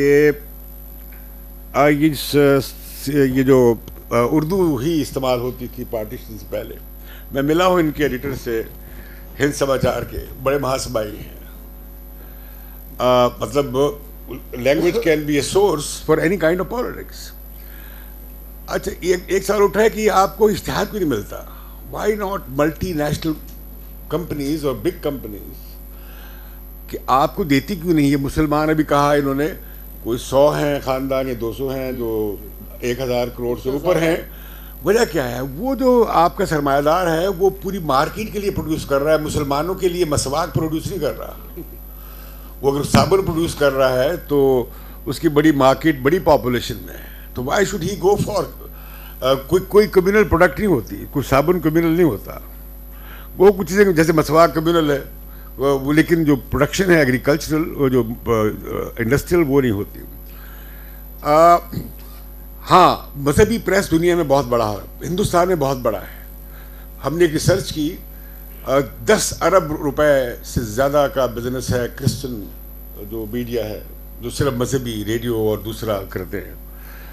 और ये अब हिंदू मीडिया और ये जो सिखों का जो मजहबी मीडिया है, या पाकिस्तान में 4 चैनल हैं, चारों बगैर लाइसेंस के हैं और हुकूमत पाकिस्तान जुर्रत नहीं कर सकती कि उन्हें बंद करे, क्योंकि वहाँ कुरान पढ़ा जा रहा है। अच्छा, इसी तरह अलकायदा के मीडिया की बहुत बड़ी मार्केट है। लाहौर की जो बड़ी मस्जिद है उसके बाहर उसकी लाखों सीडीज बिकती हैं। अलकायदा के चीफ की एक और ज़माना अब तो बंद हो गया, लेकिन ऐसा रहा है, एक मार्केट क्रिएट हो गई है। तो अगर मुस्लिम मीडिया जो है, मुस्लिम मीडिया मुल्ला का है जो थियोलॉजी करे, कुरान पढ़ाए, हदीस दे पढ़ाए, दर्स दे, या दूसरे मज़हब के लोग अपना दर्स दें, लेकिन मॉडर्न मार्केट में कोई मीडिया, मिसाल के तौर पे अगर मीडिया ऐसा हो तो हमारे मुल्क में गुजराती मीडिया को सबसे बड़ा होना चाहिए, क्योंकि बड़े सेठ गुजराती स्पीकिंग हैं कराची, लेकिन वो बड़े अखबार ऐसे ही हैं जैसे यहाँ उर्दू वालों का हाल है। बदकिस्मती से उर्दू आइडेंटिफाई हो गई है यहाँ पे। अब पर्शियन रूट लेंगे या संस्कृति रूट लेंगे। जब संस्कृति रूट लिया गया तो फिर उर्दू की जो हिस्टोरिकल कंटिन्यूटी वो ख़त्म हो गई है। मेरी अगर आप बुरा ना बनाए एडवाइस ये है टू यंग जनरेशन, जो सर सैयद अहमद खान ने कहा था आपको बहुत पहले, जो आपने नहीं मानी, आप देवबंदियों के पीछे लग गए कि आप अंग्रेज़ी पढ़ें, आप हिंदी पढ़ें, उर्दू भी रखें। आप हर ज़बान को ज़िंदा रहने का, फ़रोग़ पाने का हक़ है। उर्दू भी एक यहाँ की कौमी ज़बानों में से एक है, लेकिन अगर आपने प्रोफेशन में एक्सेल करना है तो आपको अंग्रेज़ी और हिंदी पढ़नी चाहिए। अब हम हाउस को ओपन करते हैं, आप सवालात करें, बाद में मशवरा दिया सर सैयद की तरह कि इनको चाहिए कि मुस्लिम लड़कों को अंग्रेज़ी में जो है तरजीहात देनी चाहिए। उसूलन जो है हैदराबाद के अंदर या जुनूब के अंदर यही सूरत हाल है, क्योंकि मैं प्रोफेसर के ऐसे से अपने क्लासेस में इंजीनियरिंग में और दूसरे ह्यूमैनिटीज साइंसेस में हर साल सर्वे करता हूँ, तो स्क्रिप्ट के हद तक तो जो है 1-2 ही लोग जो है 60 की क्लास में करते हैं। तो ठीक है, वक्त के तकाज़े हैं, हर एक का अपना नुक्ता नज़र हो सकता है, लेकिन ये है कि एक ज़बान को आइडेंटिफाई करने का हक़ उन लोगों को शामिल है, उन ख़ानदानों को शामिल है, ठीक है।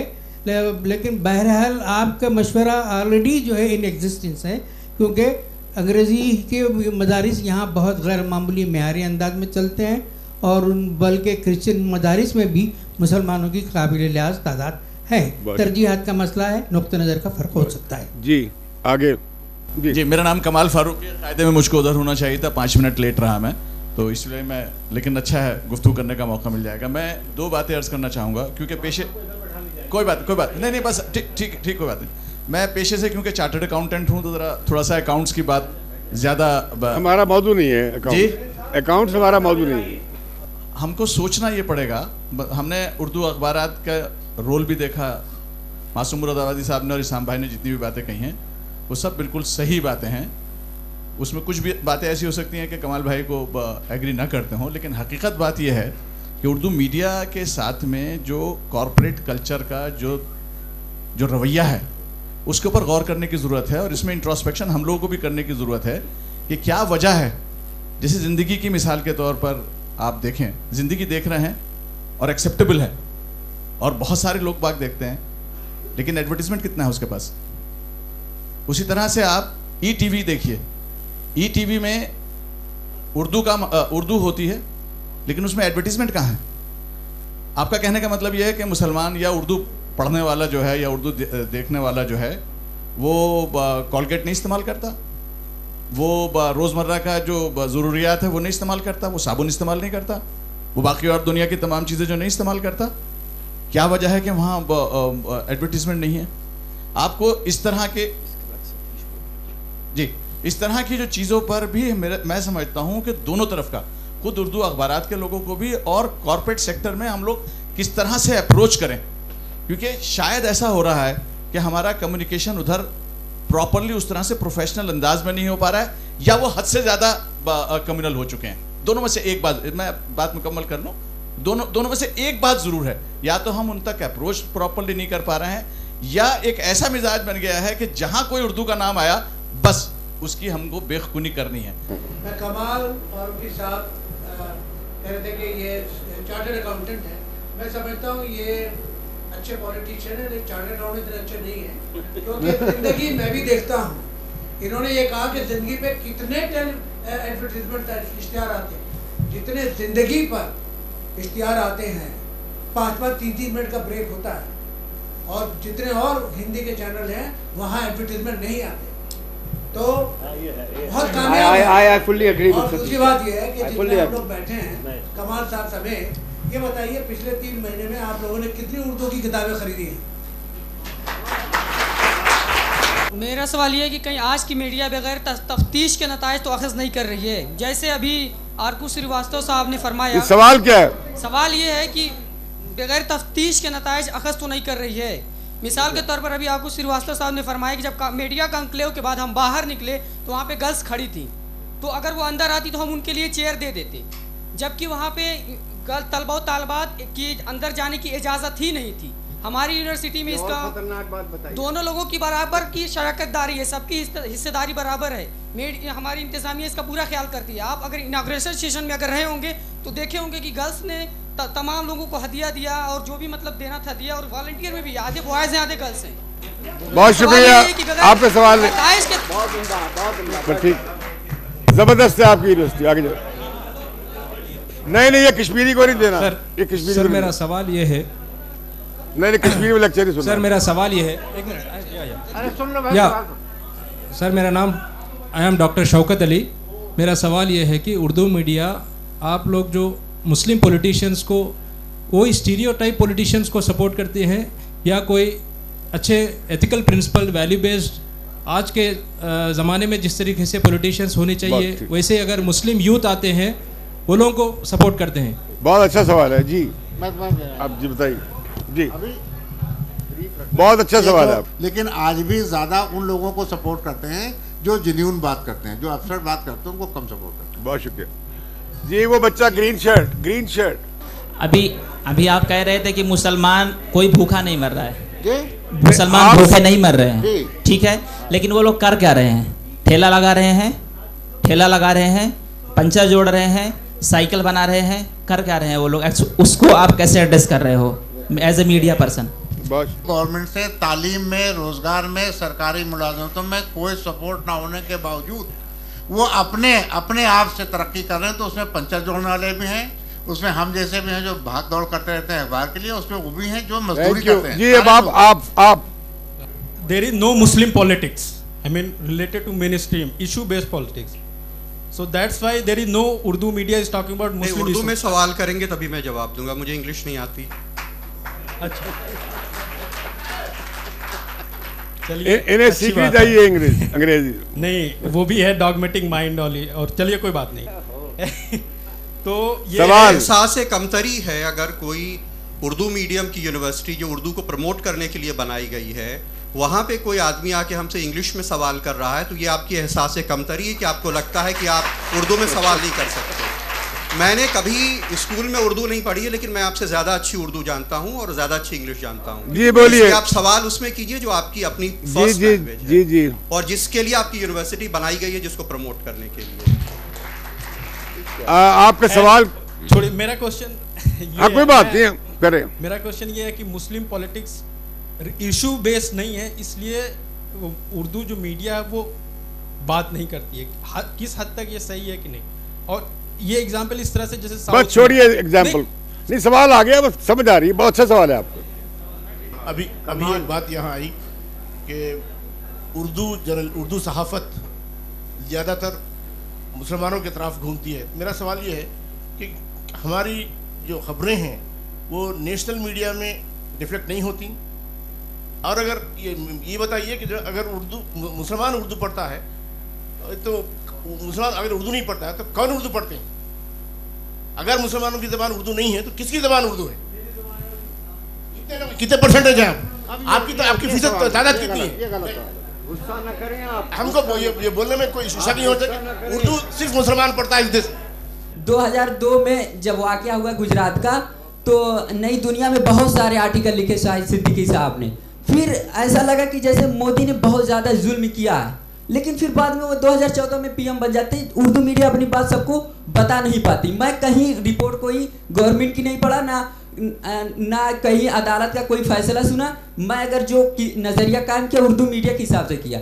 अब हम आते हैं 2008 में, तो हम देखते हैं कि सवाल सर मेरा ये है कि उर्दू मीडिया में बीच में छोड़ देती है। अजीज बर्नी साहब मुंबई अटैक के ऊपर लिखते हैं इंडिया के इतिहास के नाम से आर्टिकल, फिर वो पूरा अपनी बात ही नहीं करते हैं, बीच में छोड़ देते हैं। बहुत शुक्रिया जी। देखिए, हम में भी कुछ खराब लोग हैं, हम उनका कोई इलाज नहीं हो सकता। दूसरी बात, कोई बीच में नहीं छोड़ता है आज तक। मैंने कल यही सवाल किया था पैनलिस्ट से कि आप कहते हो कि पिछला भूल जाइए, दोबारा शुरू करिए। क्या हम ये भूल जाएंगे 10 साल में मारे गए, फिर 10 साल बाद हमारे साथ ये हो गया, अगला इंतजार करते हैं? कोई उर्दू मीडिया छोड़ता नहीं। आज तक गुजरात के वाक़यात हो, चाहे बाबरी मस्जिद का वाक़या हो, एक भी उर्दू अखबार में बीच नहीं छोड़ा। आप जिन लोगों का नाम ले रहे हैं उनके बारे में मुझे कुछ कहना नहीं है, ना कहलवाइए तो बेहतर है, ना बड़ी बात खराब हो जाए। मुझे बहुत कुछ पता है। दूसरी बात, एक चीज़ और, हजरत आपकी इजाज़त है, मैंने पहले भी कहा था बहुत इंपॉर्टेंट इशू है। मैं इस हाल में बैठे तमाम लोगों से एक बात जानना चाहता हूँ कि क्या इसका प्रोग्राम का थोड़ा वक्फा बढ़ा दिया जाए? आप लोग सवाल करना चाह रहे हैं? आप देखिए जी, मैं इस्तीफा देता हूँ सदारत से। नहीं, ये कू कर दिया इन्होंने। हम पाकिस्तान में फौजी कू के आदी हैं, तो हमने बर्दाश्त नहीं किया। यहाँ भी इन्होंने कू कर दिया, कोई इजाज़त नहीं है जी। आप कश्मीर आज़ाद कराते हैं, चले आइए। जी, तो मसला ये है कि कल से मैं सुन रहा हूँ आपको, कल सवेर सिंस यस्टरडे मॉर्निंग मुझे ये महसूस हो रहा है जैसे भुल्ले कह रहे हैं कि पांच चीज़ का तख्लीक हेतु छठ चीज़ आई ज़ुबान। तो ये ज़ुबान पे चल रहा है, अंग्रेज़ी वगैरह, Urdu, Hindi, whatever there is. तो ये छठा जो चीज़ है, भुल्ले कहते हैं जैसे Imtiaz Alam Saab, I heard that he's an expert in Bulle Shah. But I wonder what is how popular, how this media, Urdu media especially, address the popular mind. As the one of them, he talked about the cycle, the bicycle maker and all that. I wonder, you left us, I mean to say, मुझे कल से लग रहा है कि मुझे democracy भी समझ नहीं आ रही है. Though I am doing PhD, मुझे डेमोक्रेसी भी समझ नहीं आ रही है क्या है of the people, by the people, for the people. Double PhD कर. अभी समझ नहीं आ रहा है कि है क्या है. You left us simply in a I mean to say in a state of denial. I think in a confusion. What communalism is, what Marx is. He says that Marx says that the religion as a opium, but he also says religion acts as a balm to masses. Not only masses. आप comment कर रहे हैं. What is Machiavellian government, Machiavellian politics? What is your address? How do you address? Since the establishment of the press to the popular mind, it is always, you are always I mean to say addressing the elite mind, not popular mind. Okay, critical. Those who do not know. ठीक, इसका जवाब comment है. ठीक. पहला सवाल, सभी की बातें सुनी, समझ में ये आया कि उर्दू मीडिया मुसलमानों के मसाइल की सही पेशकशी नहीं कर रहा है. सवाल ये है, क्या गैर उर्दू मीडिया मुसलमानों के मसाइल की सही तस्वीर कशी कर रहा है? सवाल नंबर 2, आप में से सभी से, कमाल फारूकी साहब भी यहाँ बैठे हैं, सभी से सवाल है, 2 मशवरे दीजिए आप लोग, 2 मशवरे जो कि उर्दू मीडिया को करने होंगे. वो 2 कौन सी ऐसी बातें हैं जो आप समझते हैं कि इन 2 बातों पर आज उर्दू मीडिया को अमल करना है? बेहद शुक्रिया. जफर साहब. उर्दू मीडिया मैंने बताया कि सिर्फ और सिर्फ मुसलमान और मुसलमान कर रहा है. मैंने ये कहा था, आप भूल गए, और मैं लिखता भी हूँ यही बात. 1 मिनट आप मुझे बोलने देंगे या आप बोलेंगे? अगर आपको बोलना है तो आप लें. हमको यहाँ डेमोक्रेटिक रहना. तशरीफ रखें. 1 मिनट.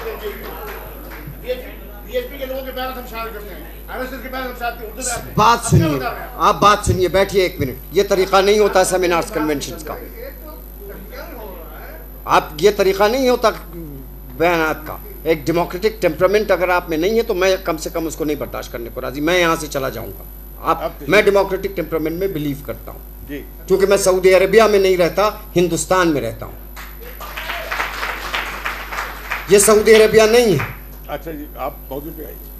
देखिए, उर्दू मीडिया सिर्फ और सिर्फ मुसलमान करता है, उसकी वजूहात बताई गई, और आपने बिल्कुल सही बताया, कहा कि दूसरा उस तरह से, जैसा इन्होंने अभी कहा कि हिंदी में अमर उजाला मुसलमान के मसाइल की खूब उठा रहा है, कर रहा है, लेकिन जिस तरह से आप चाहते हैं वो दूसरा मीडिया वो बात नहीं करता. क्यों नहीं करता? आपने कभी ये सोचा? ये बात आपने कभी सोची? बचपन से आज तक मैं एक बात सुनता चला रहा हूँ, इसाम सिद्दीकी साहब ने कही थी, बचपन से, हम मुसलमानों का एक अंग्रेजी अखबार होना चाहिए. चंदा जमा होता है अक्सर, मैं नाम नहीं लेना चाहता. कै करोड़ लोग आप इस मुल्क में हैं? 12 करोड़, 20 करोड़. आप 20 मानते हैं? पंजाब सिख कितने हैं? 1%. पंजाब में कितने अखबार गुरमुखी में निकल रहे हैं, अंग्रेजी में निकल रहे हैं? मदन मोहन मालवीय ने एक अखबार कायम किया था जिसका नाम था हिंदुस्तान टाइम्स. उस हिंदुस्तान टाइम्स में मदन मोहन मालवीय के खानदान का एक आदमी चपरासी भी नहीं है आज. क्यों किया था मदन मोहन मालवीय ने? कोई कांग्रेस का बड़ा ब्राह्मण लीडर ऐसा नहीं है जिसने एक अखबार कायम नहीं किया हो, जवाहरलाल तक. आपने कितने कायम किए? कोई पैसा नहीं था मदन मोहन मालवीय के पास. बात यह है, बात सिर्फ मीडिया की नहीं है. मीडिया तो वो रिफ्लेक्ट करता है जो आपकी फिक्र होती है, जो आपके हालात होते हैं. बात हिसाम साहब ने बहुत अच्छी बात कही कि जब तक आपकी, बहुत तल्ख बात, बहुत जिसके ऊपर मैं समझता हूँ इस यूनिवर्सिटी में सबसे ज़्यादा डिबेट होनी चाहिए, आपकी क़यादत जब तक उलमा और मदरसों के हाथ में रहेगी आपके मसाइल का हल नहीं हो सकता। क्यों? उसकी बात क्यों? आपकी उसकी उसकी उसकी वजह यह है, ये भी डिस्कशन कीजिए, ऐसे नहीं कूद पड़िए जैसे हम जज्बाती तौर पे हो जाए। क्यों नहीं उलमाए दीन आज के ज़माने में सियासी क़यादत कर सकते या माशी क़यादत नहीं कर सकते, तालीमी क़यादत क्यों नहीं कर सकते? वहाँ से जो फ़िक्र पैदा हो रही है, वो फ़िक्र मेरा अपना, इससे लोगों को बहुत सख्त इख्तलाफ हो सकता है, लेकिन मैंने अर्ज़ किया कि मैं सऊदी अरबिया में नहीं रहता, मैं हिंदुस्तान में रहता हूँ। मेरा ये मानना है कि वो फ़िक्र सिर्फ जिन कदरों को पैदा कर रही है वो ज़मींदाराना कदरें हैं, और मुसलमान उन ज़मींदाराना कदरों को शरीयत मानने की हद तक मान रहा है। दुनिया ज़मींदाराना दौर से निकल के आगे जा चुकी, इंडस्ट्रियल स्टेज की एक अपनी कदरें हैं, उनकी अपनी एक तालीम है, उनकी अपनी एक इकॉनमी है, उनका अपनी एक पॉलिटिक्स। अगर हम वो नहीं एक्सेप्ट करते, यहाँ हिसाम साहब ने कहा कि लड़कियाँ खड़ी कर दी गई थी, हमको नहीं मालूम कि उनको नहीं आने दिया गया था। अगर नहीं आने दिया गया तो ये हमारी एक जहनियत का रिफ्लेक्शन। ये कह रहे थे बुर्क़े, आपने जो लिबास पहना रखा है औरत को, आपको मालूम, मैं वो किताब यहाँ लेके आया हूँ, रास्ते में पढ़ रहा था, क्रिश्चियन नन की लिखी हुई किताब है जिसका नाम है मोहम्मद और उसका नाम है कैरेन आर्मस्ट्रांग। उससे मुझे, उसकी किताब से मुझे ये पता चला कि रसूल हर जंग में अपनी बीवी और मदीने की तमाम औरतों को लेकर फ्रंट में जाते थे। दुनिया का, मैं समझता हूँ, जेंडर जस्टिस का कॉन्सेप्ट अगर किसी ने दिया तो उसका नाम मोहम्मद अरबी था। और हमारे यहाँ औरत को आपने कैद कर दिया। वो सिर्फ आपने नहीं किया, जो यूरोप में, इंग्लैंड के बारे में बड़ी बात होती, विक्टोरियन वैल्यूज, विक्टोरियन एरा की औरत जो थी, क्वीन विक्टोरिया ज़रूर क्वीन थी, लेकिन वो भी फ्यूडल लिबास में उसी तरह से जैसे आप, चूँकि वो फ्यूडल सोसाइटी थी। आप फ्यूडलिज्म के बाहर और उसको शरीयत जब तक मानते रहेंगे तब तक कोई आपका ना अखबार होगा, ना कोई आपके मसाइल, कौमों के मसाइल दूसरी पार्टीज़ नहीं हल करते। इसी हिंदुस्तान में आप इससे बड़ी अक़लियत थे और लाल किले में आपका सिक्का चलता था। क्या बात थी? और आज इसी हिंदुस्तान में आपकी ये सूरत है कि आपकी कोई बात जो है वो सिवाय नक्कार खाने में तूती की आवाज़ के सिवा कुछ नहीं है। ये फ़र्क कैसे आ गया, इस पे गौर करें तो आपको अपने मसाइल का हल मिल सकता है। बहुत शुक्रिया। बस सवालात ख़त्म हो गए, अब सेशन ख़त्म होने वाला है, इसे रैप अप करते हैं। आप बड़े अच्छे सवालात उठाए हैं और माहिरीन ने मुख्तलिफ पहलू उजागर किए हैं। माहिरीन ने कहा है कि उर्दू प्रेस की क्या मुश्किलात हैं, अब मार्केट फोर्सेस से मदद नहीं मिलती, और ये कि उर्दू प्रेस जो है इसेंशली एड्रेस कर रहा है इश्यूज़ को जो मुस्लिम मिनॉरिटी के हैं इंडिया में। उस पर सामीन की तरफ से और स्टूडेंट की तरफ से बड़े अच्छे सवालात आए हैं कि आप क्या रिप्रेजेंटेशन कर रहे हैं, क्या क्या इशू एड्रेस कर रहे हैं, क्या नहीं कर रहे हैं। मेरा बच्चों को एक अच्छी एडवाइस है कि आप बराए करम जो समझते हैं कि उर्दू अखबारात में नहीं आ रहा या जो गलत आ रहा है उस पर खतूत लिखा करें, और ये बहुत बड़ा इंस्ट्रूमेंट है।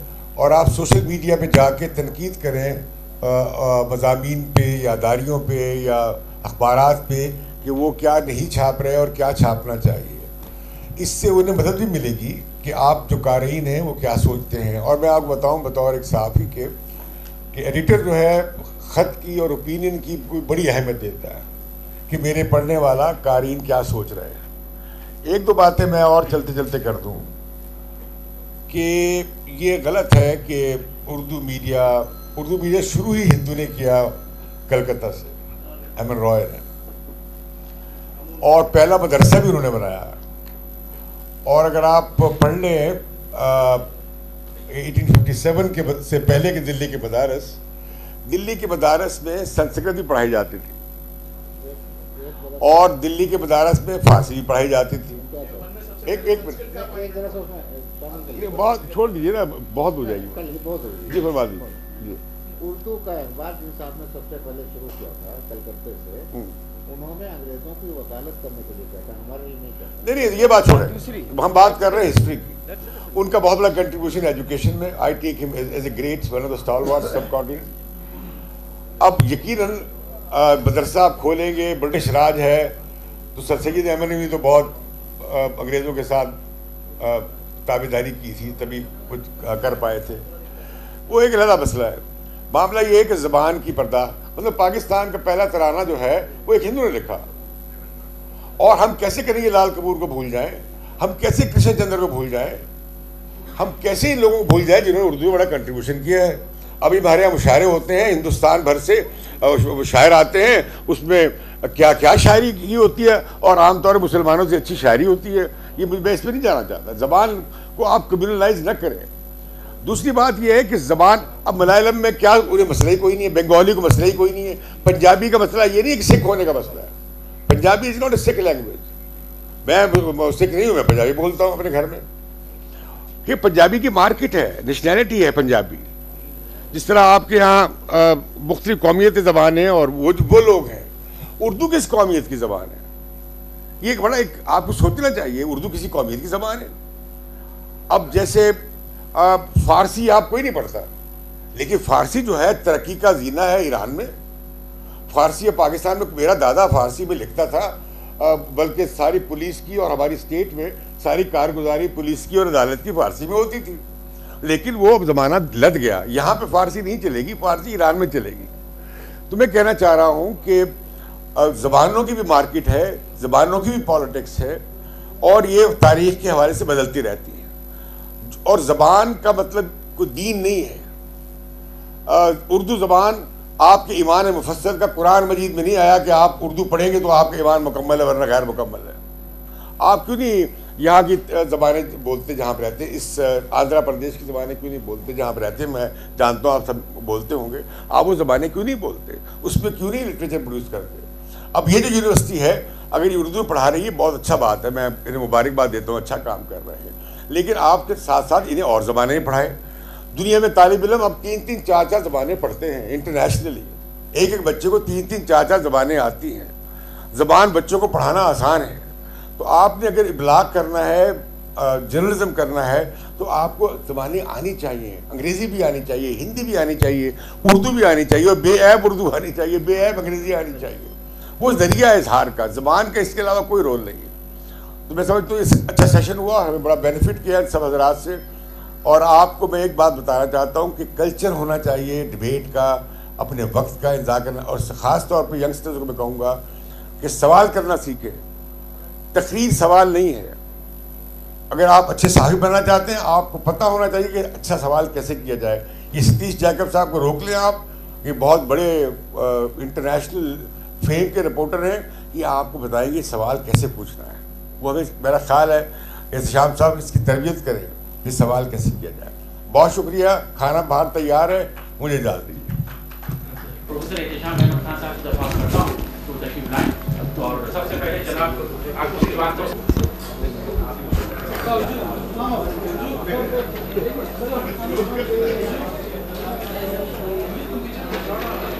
और जनाब कमाल खान की खिदमत में तोहफ़ा, यादगार तोहफ़ा मोमेंटो पेश किया जा रहा है।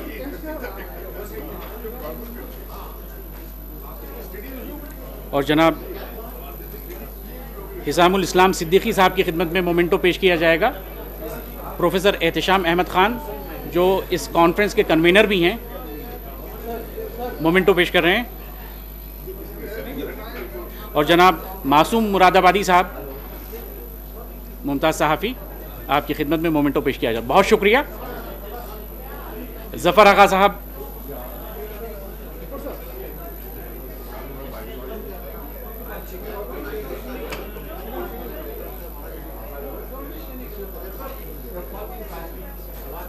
ज़फ़र आगा साहब, मुमताज़ कालम निगार और सहाफ़ी, सीनियर जर्नलिस्ट, आपकी खिदमत में मोमेंटो पेश किया जा रहा है। बहुत शुक्रिया।